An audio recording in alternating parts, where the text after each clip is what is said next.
The slogan of football, and I think you feel it in your bones as well, is that it brings people together. And we're seeing a completely different picture play out in the United States. Looking at the controversies surrounding the FIFA World Cup, the visas, the fans, the officials, is this World Cup really bringing people together, or is it reminding the fans yet again that United States might be the ATM when it comes to football, but it doesn't really have the cultural respect that football actually deserves on the global stage?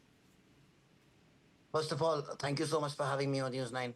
I totally agree with you. See, it's known as the beautiful game, Yeah, and now it's looking ugly because the way you were mentioning a lot of the other things, let me also add to that. yeah, The way the Senegal and the Ivory Coast team was welcomed into their country was that they were made to stay on the tarmac and they were made to stay on the tarmac and searched like illegal immigrants or maybe even yeah. drug You're dealers or absolutely right. smugglers. Yeah.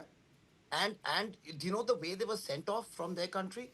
They were given a royal dinner on the pitch. I've seen those videos. They were given those water jet salutes by their own country because they are the pride of their country. Okay, Absolutely. and they are supposed to be welcomed into this And country look at with this, open Ranjit. The arms because Ivory that's Coast what. team even defeated France in one of those friendlies. I mean, it's a great moment for this new Ivory Coast team. Yes, Iraq drew with Spain. Yeah, Iraq drew even in spite and despite of all the problems, they drew with Spain. yeah. So we are looking at tomorrow. I mean I can say that I'll make India win the World Cup. You give me the visa control.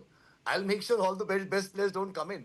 Okay, so this is totally the integrity of the tournament because forget. See, it's not about one player. It's an 11 team, 11 member game. You take out the best striker from England's team, Harry Kane. What are they without him? You take out Lamine Yamal from Spain. You take out like you took out Iraq striker. You made sure the team is nothing what it's supposed to be. So you are destroying not only one visa, you're destroying the dreams of that nation. That nation is watching the tournament with such dreams. People cry. People actually go and this game is so addictive that it people go and kill themselves. Every single time I've heard of some nations going out and people forget about themselves. I've heard that in 1994 World Cup. Let's talk about that. Colombia versus US. Colombia lost, and one of their defenders went back and he was shot dead in a bar because they lost.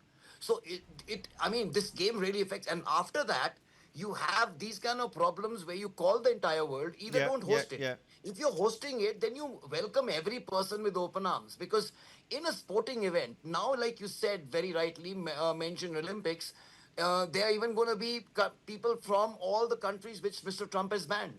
Yeah, So yeah, I would yeah. say that when FIFA is not saying anything, when some evil is standing up and doing something and you're sitting quietly, you are as evil as them. FIFA is as evil because they were giving peace prizes to Trump before that, which he did not deserve. Obviously, if you can look at the world currently, Yeah. the last person who deserves a peace prize is Trump. They gave him a peace prize. They sucked after him in every What way kind of possible. compromises are we really looking at here, Ranjit? I mean, you've raised some credible points, and you spoke about the beautiful game, welcoming people. On that note, let me take a quick second to welcome Mr. Shabbir Ali, former captain of the Indian football team, somebody who's managed it as well. It's an honor, Mr. Ali, and many thanks for coming to us, I'm also at such happy a to short meet you. notice. Ranjit, but coming back to your follow-up question, Mr. Ali, I'm going to come to you in just a quick second. Ranjit, you see, America is telling its own team, and you've got some major players over there as well. You've got Christian Pulisic, you've got McKenzie, you've got an entire team, Aaron's, that's doing really well in the Premier League. You're telling this young team that, this is a golden opportunity for yourself. God knows when the FIFA World Cup is going to return to the United States. And President Donald Trump is being hailed as the soccer president. But it seems like it's losing its credibility right at the outset, even before the first kickoff has actually taken place. That's very true.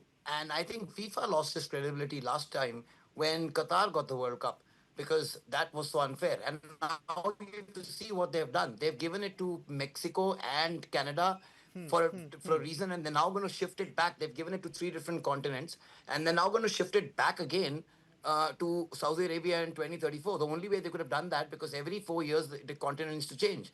So FIFA is being run by money. And that's why the US has such immense power over FIFA. Yeah, Otherwise, yeah, trust yeah. me, if it had been some any other country, they would have come out with something like with when South Africa hosted the World Cup and the preparations were not notch on. The kind of things which FIFA came out and said against them was even before the tournament started was flabbergasting. And South Africa, by the way, had a great World Cup. Yeah, So yeah. with the kind of things they're talking about the kind of the things they're using is against some people is human right abuses.